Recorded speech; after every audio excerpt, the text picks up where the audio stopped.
Vitamins. Welcome friends, food technology के YouTube channel में आप लोगों का बहुत बहुत स्वागत है। आज हम लोग केमिकल कॉन्स्टिट्यूएंट्स ऑफ फूड का एक पार्ट विटामिन्स, जो कि आखिरी टॉपिक है इस चैप्टर का, हम उसके बारे में पढ़ने वाले हैं। तो आइए चलिए शुरू करते हैं।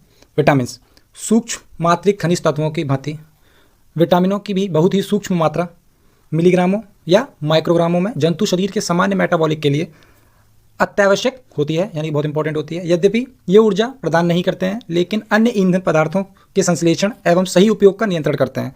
अतः इनकी कमी से मेटाबॉलिज्म त्रुटिपूर्ण होकर शरीर को रोगी बना देता है। इसलिए इन्हें वृद्धि तत्व यानी कि ग्रोथ फैक्टर और इनकी कमी से उत्पन्न रोगों को अपूर्णता रोग यानी कि डेफिशिएंसी डिसीज कहते हैं।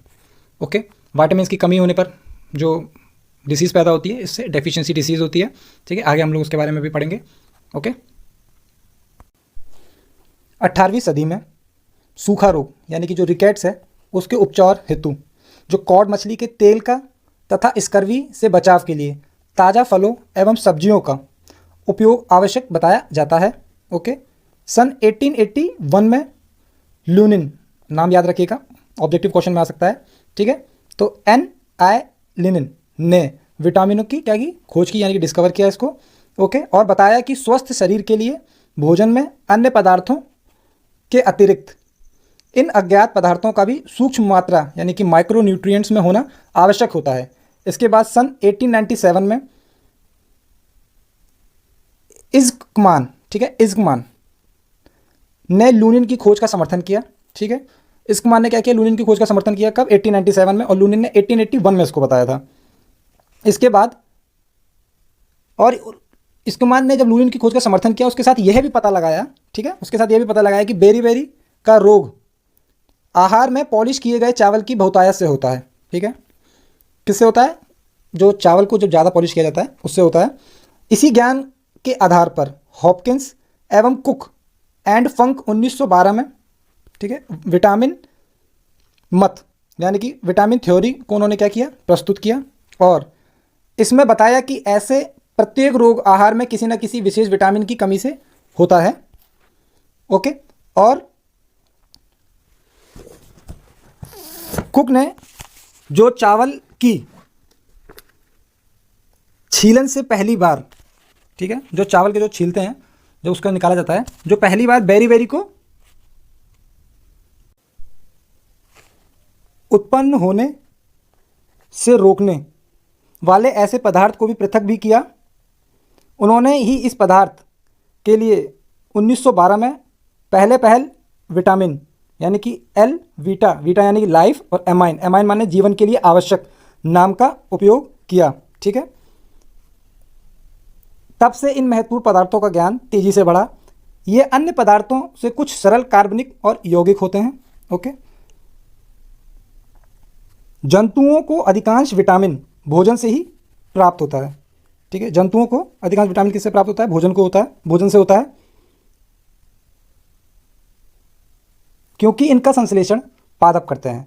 पादपों में भी लगभग उन्हीं विटामिनों की आवश्यकता होती है जिनकी जंतुओं में आवश्यकता होती है। ये या तो स्वयं सह एंजाइमों यानी कि को एंजाइम्स का काम करते हैं, ओके, तथा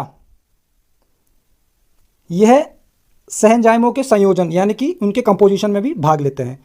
इस प्रकार ये उपापचय प्रतिक्रियाओं में उत्प्रेरकों का अंश बनकर इनका नियंत्रण करते हैं। शरीर में इनका संचय बहुत कम होता है। इनकी अधिकांश मात्रा का मूत्र के साथ उत्सर्जन होता है, इसलिए इन्हें प्रतिदिन भोजन से ग्रहण करना आवश्यक होता है। ओके, आगे जीवों में अभी तक लगभग 20 प्रकार के विटामिनों का पता चलता है। इनमें से निम्नलिखित 13 के हमारे भोजन में आवश्यक होते हैं। ठीक है, इन्हें दो प्रमुख श्रेणियों में बांटा जाता है। पहला जल में घुलनशील तथा वसा में घुलनशील विटामिनों में। पहला क्या है? वाटर में, और दूसरा फैट में सॉल्युबल जो होते हैं, उसमें हम लोग इसको दो कैटेगरीज में डिवाइड करते हैं। अब तक आप लोगों ने हमारे फूड टेक्नोलॉजी चैनल को फॉलो ना किया तो फॉलो कर लीजिए। इंस्टाग्राम पर, यूट्यूब पर आप इसको सब्सक्राइब कर सकते हैं। Food safety officer free chapters की प्लेलिस्ट, फूड साइंस की ऑब्जेक्टिव क्वेश्चंस की प्लेलिस्ट आप हमारे प्लेलिस्ट में जाके देख सकते हैं यूट्यूब के, और अपनी तैयारी जारी रख सकते हैं। आगे हम लोग चलते हैं। जो दो कैटेगरी में हमने डिवाइड किया था, उसमें हम लोग पहली कैटेगरी पढ़ते हैं जल में घुलनशील विटामिन, वाटर सॉल्युबल विटामिन के बारे में हम लोग पढ़ने वाले हैं। विटामिन बी कॉम्प्लेक्स जल में घुलनशील और नाइट्रोजन युक्त सर्वप्रथम ज्ञात विटामिन को विटामिन बी कहा गया है। ओके, बाद में लगभग 10 ऐसे विटामिनों की खोज हुई और इन सबको बी कॉम्प्लेक्स का सामूहिक नाम दिया गया। मेटाबॉलिज्म में सक्रिय भाग लेने वाले सह एंजाइमों यानी कि को एंजाइम्स का प्रमुख अंश यही विटामिन बनाते हैं। प्रमुख बी कॉम्प्लेक्स विटामिन निम्नलिखित होते हैं। आइए हम लोग उसके बारे में पढ़ते हैं। वाटर सॉल्युबल विटामिन में जो प्रमुख बी कॉम्प्लेक्स विटामिन होते हैं वो भी कई प्रकार के होते हैं। जैसे उसमें पहला है विटामिन B1 यानी कि थायमिन। ओके, यद्यपि फुंक ने सन 1912 में ही इसे चावल के छीलन से तैयार किया, लेकिन विशुद्ध विटामिन सन 1926 में तैयार किया गया। इसकी आणविक रचना विलियम्स ने सन 1930 में ज्ञात की तथा इसके शुद्ध रवे यानी कि क्रिस्टल्स जैनसन ने 1949 में तैयार किए। ये जितने भी सन दे रखे हैं नाम के साथ आप अपनी कॉपी में नोट डाउन करते चलिएगा, क्योंकि ऑब्जेक्टिव क्वेश्चन में इसी तरीके से आएंगे। जैसे कि 1930 में विलियमसन ने क्या दिया, आणविक रचना के बारे में बताया। जैनसन ने 1949 में क्रिस्टल्स के बारे में बताया। ये सब चीज़ें आप अपनी कॉपी में नोट डाउन करते चलिएगा साथ में। ओके, यह कार्बोहाइड्रेट्स, इस जगह से यह कार्बोहाइड्रेट्स तथा वसाओं के ऑक्सीकरण मेटाबॉलिज्म में कार्बनिक पदार्थों से CO2 हटाने वाली प्रतिक्रियाओं को प्रेरित करने वाले एंजाइमों में सह एंजाइमों का घटक होता है। हमें यह अनाज के छिलकों, मांस, मेवा, सोयाबीन, मछली, अंडों आदि में मिलता है। ओके,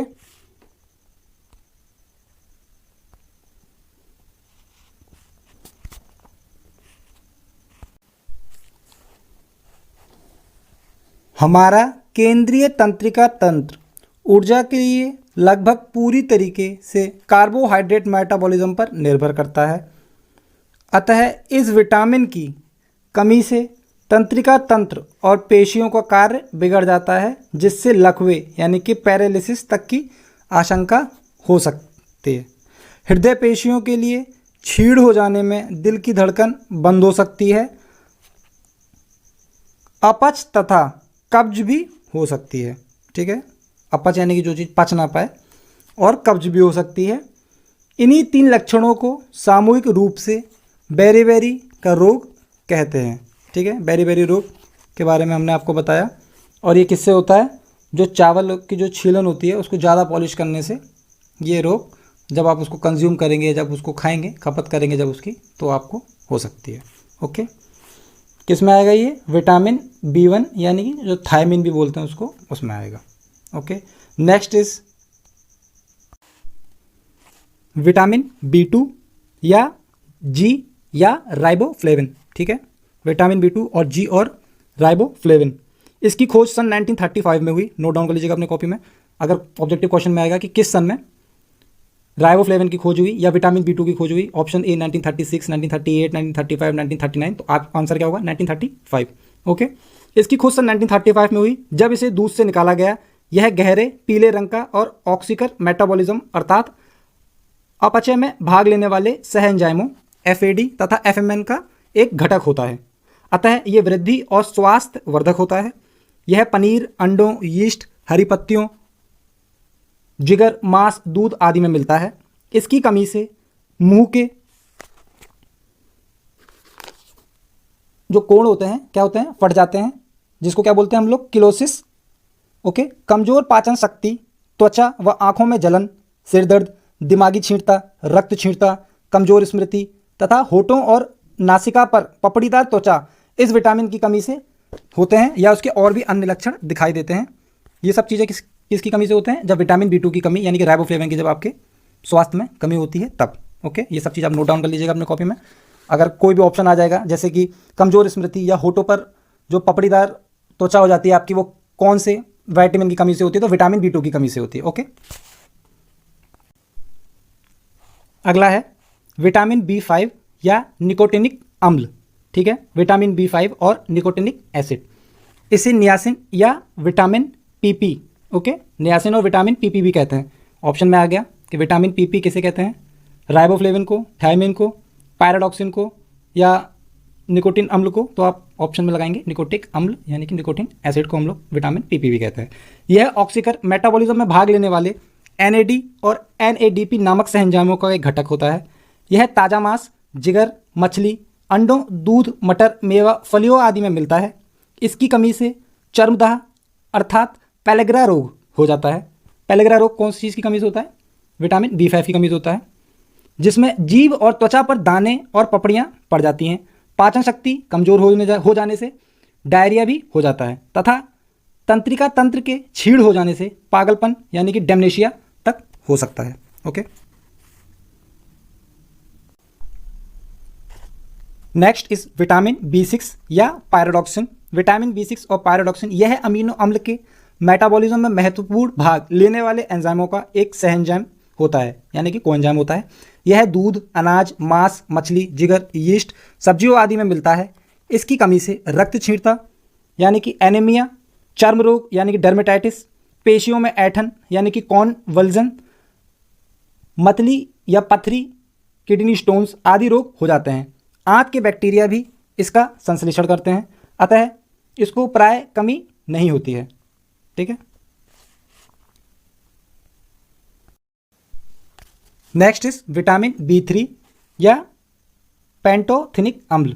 विटामिन B3 और पेंटोथेनिक अम्ल यह सभी प्रकार के पोषक पदार्थों के ऑक्सीकर मेटाबॉलिज्म में भाग लेने वाले महत्वपूर्ण सहएंजाइम यानी कि कोएंजाइम ए का एक घटक होता है। यह सभी प्रकार के खाद्य पदार्थों में होता है, परंतु जिगर, गुर्दों, अंडों, मांस, दूध, मूंगफली, गन्ने, अनाज, शकरकंदी आदि में अधिक मिलता है। इसकी कमी शरीर में मुश्किल ही होती है, फिर भी कमी होने पर चर्म रोग, मंदबुद्धि, हाथ पैरों में शून्यता, थकावट, बाल सफ़ेद तथा जनन क्षमता कम हो जाती है। ओके, ये सब बीमारियां किससे होती है? विटामिन B3 की कमी होने से होती है।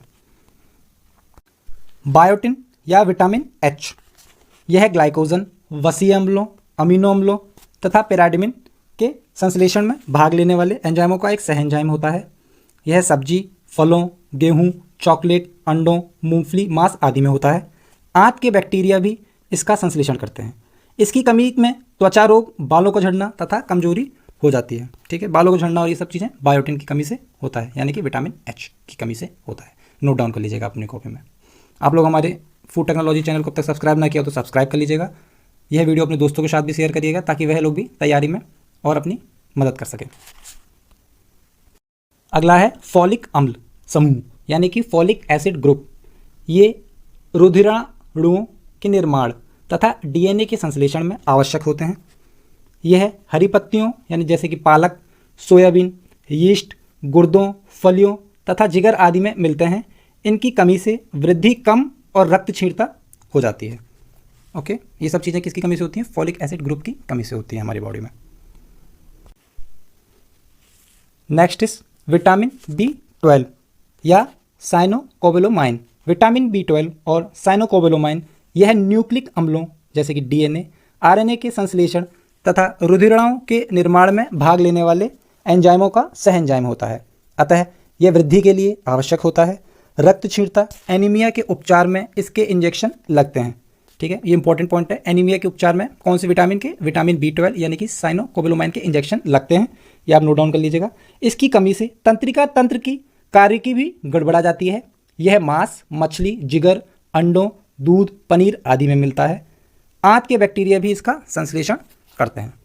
ओके, आज के लिए इतना ही। आप लोग हमारे फूड टेक्नोलॉजी पेज को सब्सक्राइब कर लीजिएगा। यह वीडियो अपने दोस्तों के साथ शेयर करिएगा। आगे हम लोग विटामिन C यानी कि एस्कॉर्बिक अम्ल और फैट सोल्यूबल विटामिन के बारे में भी पढ़ेंगे। ठीक है, जब तक के लिए आप अपनी तैयारी जारी रखिए। वीडियो को लाइक करके आप अपनी प्रेजेंस दीजिए। ठीक है, टेक केयर, बाय बाय, ख्याल रखिएगा।